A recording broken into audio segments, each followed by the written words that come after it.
Good morning, my dear sisters and brothers, and I would like to welcome those who are pilgrims who come over to the Manila Cathedral as part of their uh, celebration of the Jubilee of Hope. As I said earlier during the introduction of the Mass, today we celebrate the feast of the chair of Peter, Luklukan ni San Pedro. To your right, you see Saint Peter sitting on a chair. But we are not celebrating a piece of furniture. What we are celebrating today is what is symbolized by the chair, and that is authority. And that is what we heard in the gospel. Peter, after having professed that Jesus is the Messiah, the Christ, the Son of the living God, Jesus gave him authority. I will give you the keys of the kingdom of heaven. Susi ng kaharian ng Diyos. Whatever you bind on earth shall be bound in heaven, and whatever you loose on earth shall be loosed in heaven. That is an authority, a great one. And that is given to Peter and to all his successors. But, my dear brothers and sisters, this morning, let us reflect on authority. Many of you are people of authority. I am a person of authority. I am director. You are parents. You are the ones given authority by God over your children.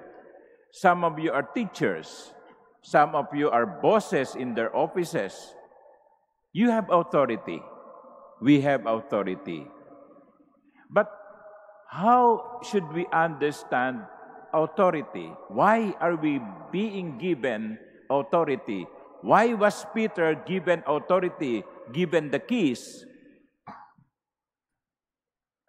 Authority is always for service. Authority is always given for service. That is why when Jesus gave Peter the authority, the keys, he said, you will be using these keys to bind and unbind. Whatever you bind on earth shall be bound in heaven, and whatever you loose on earth shall be loosed in heaven. Authority is not given to anyone to lord over. That is why in the first reading, Saint Peter in his first letter is reminding presbyters, priests, who are given authority, tend the flock of God in your midst. Do not lord them over. Huwag kayong umastang parang Panginoon, kundi alagaan ninyo ang kawang ipinagkakaloob sa inyo. Authority is for service. And in the case of Peter, in the case of the Pope who represents or succeeds Peter, that service is in the service of unity. Sa isang pamilya, dapat merong isang may authority. Sa isang parokya, dapat merong isang boses na magsasabing ito ang dapat nating gawin. Sa lipunan, sa pamahalaan, merong isang dapat na magsasalita ng may kapangyarihan. Ganon din sa simbahan. At yan ay ibinigay sa ating mga pinuno mula sa Santo Papa hanggang sa mga obispo. Kasi imagine nyo kung ang bawat isa ay magkakanya-kanya. Ito ang paniniwala ng isa, ito ang paniniwala ng isa. Napakagulo.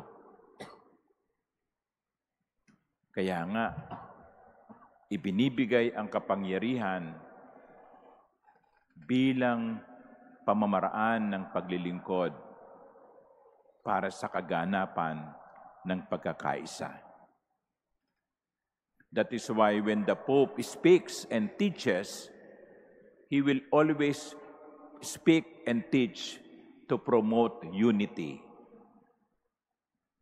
That is why we should be praying for the Pope, especially during this trying time, that he may overcome this trial and lead us again towards unity.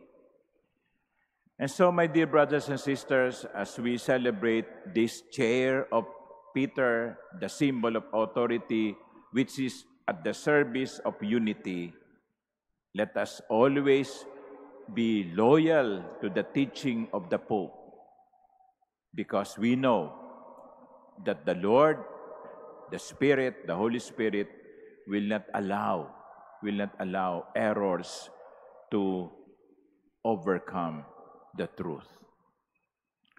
Let us ask the intercession of Saint Peter, the one given authority by the Lord, for the Pope, for the Church, for all of us. Amen.